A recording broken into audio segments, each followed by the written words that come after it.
came in through this entrance over here, and then we followed this until we got to Twin Tanks. So we're at this backcountry entrance. So the way that backcountry backpacking works in Joshua Tree is there's about 13 different trailheads that you can start at. And you just have to register your vehicle. It's free because you're already paying to get into the park. And then you fill out this little form, you slip it in the box, and you have to park at one of the 13 trailheads. And then you can go in and camp anywhere as long as you are at least a mile in and 500 feet from any trail or water source. So in like extreme heat conditions, it's good to take some precautions, you know, protect your face, try to protect as much of your body as possible, wear some sunscreen, and have a ton of water on hand. I'm carrying in 2 gallons, but I'm gonna come out early tomorrow morning. The sun is pretty intense even though it's just 90, still pretty hot. Electrolytes or salt tablets are key when you're in the heat because if you lose the salt in your body, then you can't retain any of the water that you are drinking. So you could be drinking liters, but your body's not gonna retain it, you're just gonna pee it right out. So I'm using my running app on my phone to calculate the distance. I made it a mile in, but this scenery, it's beautiful. It's not looking too appealing to me, but I found some rock formations up that way. So I'm gonna head to those, and I still wanna keep this view in frame because this is gonna be gorgeous at sunset. All right, so it's almost 6 and I set up the tent. I had to move it like 2 times because there were a ton of red ants.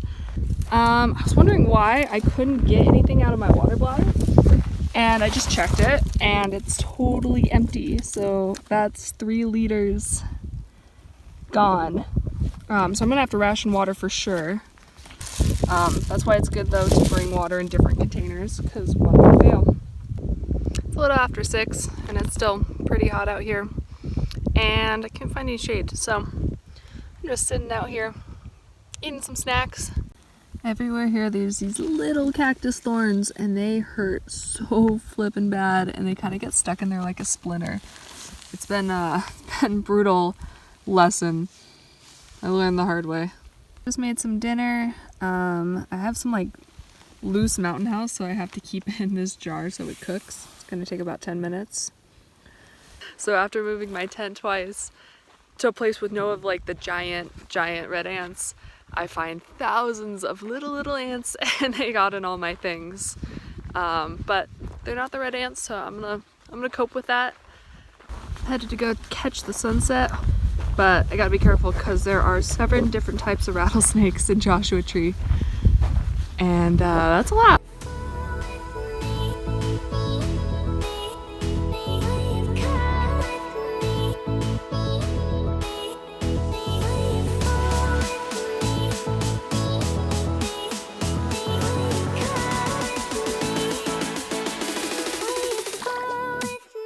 So when I was looking into this place, I saw some people recommend that you cowboy camp here, which is basically without a tent.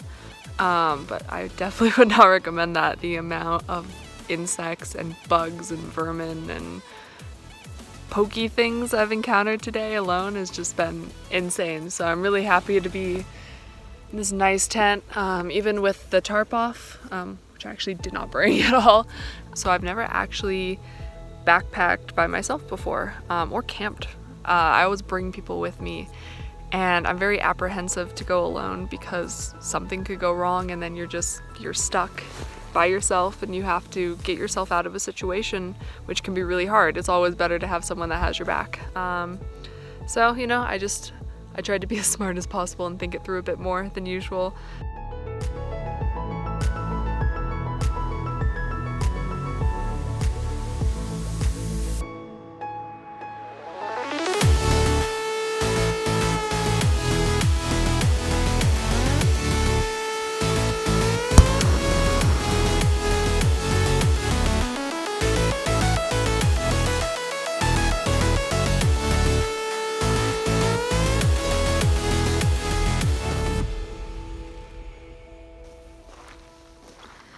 Little before 6:30, but it already feels like 75 or 80 degrees. It's really hot.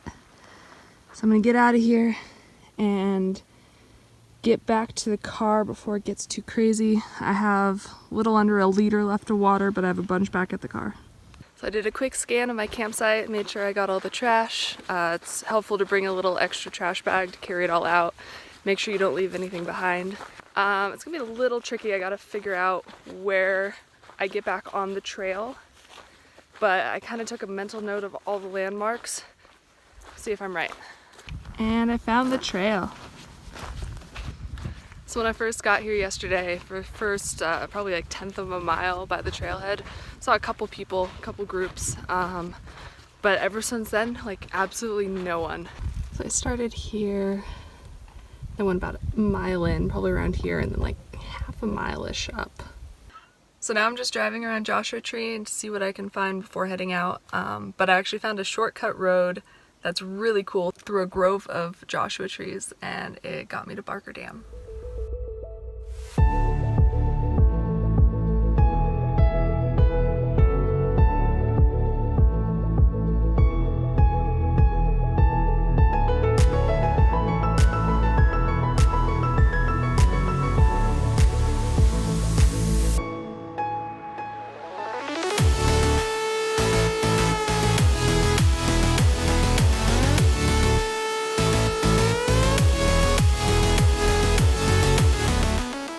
What I noticed from some of the other backcountry trailheads I saw, they all looked very similar to the one I was on at the Twin Tanks trailhead. Not a lot of rock formations, not a lot of Joshua trees, just very kind of open, rough desert terrain. I think I only saw about 4 out of 13 of them, so they might be different, but all the ones I saw followed the California hiking and biking trail.